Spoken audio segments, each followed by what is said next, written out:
Hello everyone and welcome back to the Dig Deep with Dragonfly podcast. Today's episode I'm really excited about. I have another guest on here who will introduce herself in a second, but she is one of my teammates and one of my best friends. And today we're going to be talking about the recruiting process, which is very relevant to a lot of different people. It can be a stressful process in a few weeks and months to go through, so we want to talk about it today. But Sarah, introduce yourself to the people. Hello, as Jada mentioned, I'm Sarah Lezon. I go here at NIU, been on the team for about 3 years, but I am graduating early, so I am going to go start a new journey somewhere else. So not only will I be going through the recruiting process once, but twice, so I do definitely have a good insight, as do you. Yes, yeah. So we obviously both went through the recruiting process during high school, but we're just in the portal, so it's a lot to talk about, and it's just a lot to go through, so we'll get right into it. Ask you some questions, shall we? Okay, question 1, did you feel prepared to talk to coaches and interact with teams?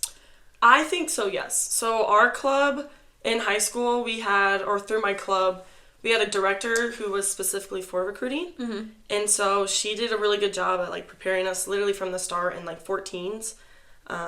But you can't get recruited until you're 16, I believe now. I think so, yeah, there's different rules.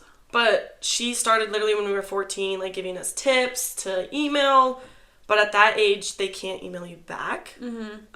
So that time period definitely helped kind of develop, what should I include in my video? What should I send? What should I include, academic-wise? Because overall, you are more than just an athlete, so academics are huge, too. But when it came to, phone calls, I also do think she helped very much. Those are tough. I hated phone calls. I hated phone calls. You always get, so nervous before, and you're, freaking out. You're, rehearsing everything in your mind. Yeah. No, but I do think she did a good job. Her biggest advice was to always call no matter what. Even if you know you don't want to go there, call them to get, that practice of communication. And I do think that helped. Yeah, that's so true, because even if you don't end up going there, you have the practice with the coaches so that you're nervous. You're not nervous when you talk to the coaches that you want to go to. You know what I'm saying? And you also start to find out what the coaches ask. Yeah. And I do know in the very beginning, my phone calls were very choppy because I was because you didn't know what to say. I don't know. Yeah, I was always so nervous. I remember I would take phone calls and I would go on a walk outside of my house. I would just go walk on the sidewalk or something because I couldn't be in my house. I couldn't be sitting. I would always be in my car. I was always so nervous. For what? Why was I nervous? I don't know, because it was they do this all the time. Exactly. They know we're 16-year-olds. Yeah. Nervous as heck. Yeah. But yeah, that's awesome. I feel I also felt a little bit prepared to talk to coaches just because I grew up around athletics my whole life.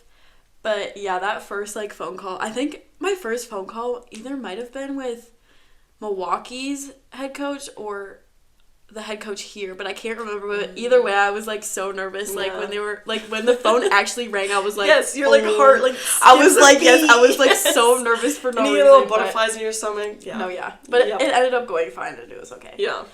Okay, next question: how did you deal with rejection and stay positive throughout the process? This is tough. This is a good question. Yeah. I do think the biggest thing to know is that you can't let rejection dictate, your future. You get rejected so often when it comes to recruiting that you kind of, I don't want to say you need to become, immune with it, but, kind of. You basically do. You can't let it, which I did let it, just affect you mentally. And then that reflects physically to the core, and it kind of is all just a domino effect. So I think at the very beginning, when you would get rejected, it was kind of oh my gosh, am I good enough? Yeah. But then the older you get, I don't want to say the more used to, but you kind of realize this is more normal. Yeah. And I think you get more no's than you get yeses. Yes, 100%. And you have to be okay 100%. With that. Yeah. And it's tough because she said it feels am I even good enough to be getting recruited? Am I gonna end up out of school? Is my dream of playing in college actually gonna come true? But there really is a place for everybody, regardless of level of play or anything like that. So it's just tough. But those first couple months, it's like, whoa, right. like... Especially if it's, like, a school that you're like, oh, yeah, I could play here easy. Yeah. And then they still say no. Yeah. You're like, and it's like, well, okay. Okay, so rude awakening. Yes, no, it's real. But I would say it is tough to stay positive, like, when that's happening, like, in the moment, because it's so fresh in your brain, and, like, that's all you're doing. It's, like, consuming your life. Right. But I think, like, keeping in mind, like, the bigger picture of things, like, if you've only been at it for a couple months, like, for some, it takes, like, a couple weeks, but for some, it takes, like, 2 years, which is okay, and everybody's process looks different, so just reminding yourself that you don't need to rush it, and things will fall in place. Right. Yeah. Okay, next question. When did you commit to your school, and did you feel pressure to do it quickly? I guess we kind of just talked about that, but... So, I committed really late. Like, So it was probably February of my senior year, which by that time, I was one of the last on my club team. And so, that's kind of where the pressure kicked in, where it was like, Sarah, you're almost done with club volleyball, about to graduate. Where the heck am I going? Yeah. Like, it was weird, like, during, like, high school season, when we would... We shared senior night. So on senior night, everyone shares where they're going, what they're doing. And I'm like, I don't know where I'm going still. Still don't know. Yeah. So that, I would say, would be kind of like the pressure part. But also, like, when I came here, as cliche as it sounds, it's like, when you know, you know. Yeah. And I know everyone would tell me that during the recruiting process. I'm like, yeah, whatever. Like, literally whatever. But it's so cliche, but it's so true. Yeah. Like, I came here, I visited you guys because she's a year older than me. And I talked to her a lot, and met the team, the staff, SAS, like, pretty much everyone. Everybody. And the whole time, my mom was like, Sarah, like, you've never smiled that much. Like, when I was on my car ride home, she was like, dude, like, you... That makes you so happy. I know, it's so cute. But she's like, you have, like, this constant smile. And I'm like, okay, you're right. Yeah. But I didn't commit, like, right away. But I had a scheduled visit the next following weekend. And I was like, Mom, like, I want to go here. I don't even want to waste my time and go on that other one. And so I canceled it. I literally called the coach. I'm like, sorry, but I'm committing here. Wish you the best. But honestly, that's kind of how it came out. So it all, like, happened within literally, like, 2 weeks. Yeah. But I waited 2 years for it. So, like, the timeline is so it's unique. crazy because you wait. Yes. And then it happens in the blink of an eye. Boom. Yeah. Like, you have one really good tournament, which I did. Like, I specifically remember... Hey, Papa! I know! No, I literally had this one specific tournament at Central Zone in Indianapolis, in my hometown. And I was like, Sarah, you have never hit this hard. Ever. And I still, like, to this day, do not think I have ever hit that hard. And then that Monday, I got a phone call from here at NIU. And I was like, it's because I popped off. Like... It's real. Not to toot my own horn, but I popped off that tournament. Yeah. That tournament's what got me here, so. Yeah, I think the biggest thing is, like, staying the course, like, even when you don't think, like, anything's gonna turn out in your favor. Because, like, it does take so long, but then, like, you, like... You committed so late, but it happened so quickly. But it happened quickly, You know what I'm saying? Yeah. For me, I would say I also committed late. Like, COVID happened, like, a couple months into my recruiting process, which, like... was, like, insane. Like, literally my first visit that I went on was the day, like, COVID was shutting down all sports. Like, I was in the athletic office, and, like, the baseball coach walked in, was like, my season's done. Then, like, the track coach walked in and said, my season's done. Like, it was insane. That's crazy. And so then having to go through COVID and, like, trying to still, like, talk to coaches was tough. Which COVID definitely affected our team classes for sure. The most. Like, hands down the most. Yeah, because, like... If you were in college, it sucked, but you were already there. Like, you had your spot. And you got your year back. Yeah, and then, like, add in, like, the 5th years getting their years back, and then the 6th years, and then the 7th years, like, that really, like, messed up with eligibility and stuff, and so that was just, like, a crazy time to go through. Right. So I literally committed, like, April of my senior year. Really? Yeah, like, late. So we both were pretty late. Yeah, yours was really late. Yeah. Which, like, is fine. Like, everybody's, like I said before, everybody's journey is different. So you just gotta remind yourself that it's gonna turn out the way it's supposed to. But yeah, it's crazy. Like, when I was going through that, like, I was like, when is this gonna end? I just need to have a... No, like, actually. Like, it's, like, the worst. But then, like, once it gets figured out, then it's fine. Okay, next. How did the reality of your experience differ from what you expected? I guess we kind of just talked about that, but... Yeah. Mine was very different. I will not lie. Yeah. I think going into it, the date I think is literally like June 16th or 26th. Like I feel like I remember it so well because they like hype it up to where like on this day, on this night, you're gonna start getting emails. Your phone is gonna blow up. Your phone is going to blow up. Lie. Wrong.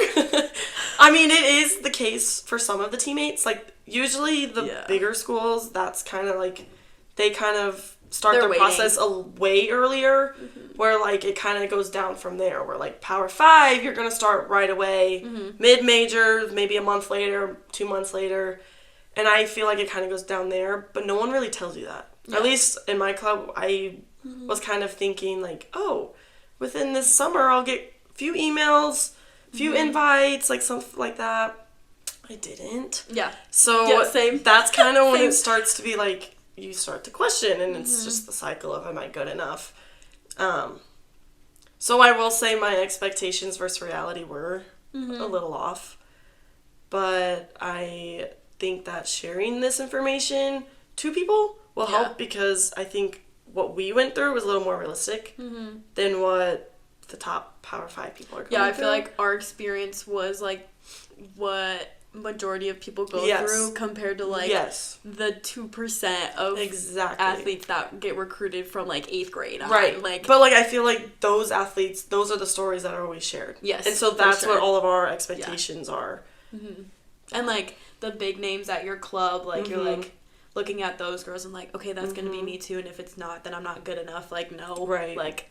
Right. Almost like everybody on my club team, and I was on like the 2s team, not even the 1s team. We still all pretty much ended up at high level programs, and then like the team up, the 1s team, like also high level programs, but some of them were at the same level as us. So it's just like, everybody ends up at like where they're supposed to. But I feel like when you're first going into it, like you really do think like it's going to be like this perfect situation. You're going to get all these phone calls and these texts and these emails, but really, like, you have to put in the work yourself to be able to get there. Bless you. Bless you.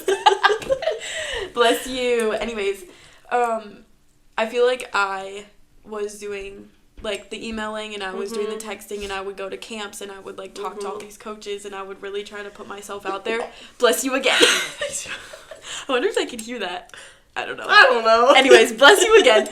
But it was tough, like, because I also struggled with, like, putting myself out there. Right. Because it felt like I was, like, bragging about myself. Exactly. And that is the other thing. Exactly. Like, I've always been, I don't want to say humble, but, like, I don't really like bragging about myself. And so that was a really weird aspect of recruiting. Because you have to, like, show your coaches that you're special. Yeah. That you're special and what you can bring. Yeah. And so that was a big difference, too. Yeah. Like, even when I was going through the process, when I was just in the portal, I was on the phone with Kelly from Wisconsin. I talked about this in the first episode.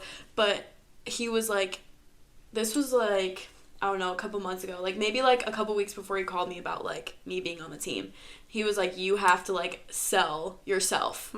Like, you have to be your biggest advocate, and you have to tell these programs, like, you want me on your team. Right. But that was, like, something I struggled with, like, a ton, like, when I was in high school, because it's not that I wasn't confident, but it was just, like, something that I have never done. Yeah. And then this time around, like, it was easier for me to do, because I've had 4 years in this program, and, like, I'm more mature now, and I get it. It's not, like, I'm bragging about myself. I'm just, like, showing that I'm worth it, basically. Yep. And it's just tough. So you kind of have to, like, get there over time, but the quicker you get there, the better, because all these coaches and programs are going to be like, oh, I want that girl, you know? Yeah. And I think that goes for, like, all sports, too. No, for sure. I don't know. For sure. But yeah. What do you think the hardest part of your process was? Definitely the mental side. Yeah. I think sometimes it's not talked about enough how much recruiting affects your mental health. I mean, like we said already, like, you always question, are you good enough? And I think you start to let that go into your play, and then sometimes it's hard to, like, get out of that little zone. Because you start to just wonder, like, is this actually what I want to do? Yeah. Because then you're like, Yeah. Well, shoot, if all these schools don't want me, then maybe this is, like, my sign that I shouldn't even be playing. Yeah. And so sometimes you go through that. I mean, there was times where I hated the recruiting process so much that anytime my parents would ask me, I would give them, like, 3-word answers. Yes, like, same. I would get so mad. Like, I don't know. Yes. No. I just did not want to talk about it. Like, no, I would try to avoid it all the time. Mm-hmm. And it would be, like, the quickest conversation. Mm-hmm. And I'm just like, I don't want to talk about it. I'm in a good mood right now. This is just going to make me overthink everything about what I thought I loved and wanted to do. And I do think that's more normal. I do think it's normal. For sure. I feel like that's what a lot of people go through. Mm-hmm. And that's, like, honestly why Dragonfly was even, like, started in the first place. Mm-hmm. Because I feel like so often on, like, social media and TV, like, you only see, like, the glamorous side of things. And, like, oh, she got recruited literally right out of high school and she was, like, this star player and, like, that's all you see. But at Dragonfly and for this podcast, like, I want to talk about, like, the reality of stuff compared to, like, what you only 5% of people actually go through. If that. No, seriously. Literally, if that. Yeah. So I think it's good that we're talking about this, and I really do think that this is, like, the reality for majority of people. It is. Which I think is... For all sports. It not sucks, even just but, like, volleyball. at the same time, like, it's good to know that, like, you're not in this alone. Yeah. Yeah. Yeah. Okay, so with all of that being said, I like to end every episode the same way by asking one question. I think your answer is going to be really good. But if you could give your younger self one piece of advice, what would it be? Like, thinking, like, 10-year-old Sarah. Yeah. Playing volleyball, just getting into it. What would you say to her? Honestly, if I was talking back to the 14-year-old Sarah that's starting the recruiting process. Okay, yeah. You kind of mentioned this earlier about everyone has their own journey. Mm-hmm. Do not compare your journey to anyone else. And I did that. Yes. I did that. Don't fall into that trap, even though it is so easy. Mm-hmm.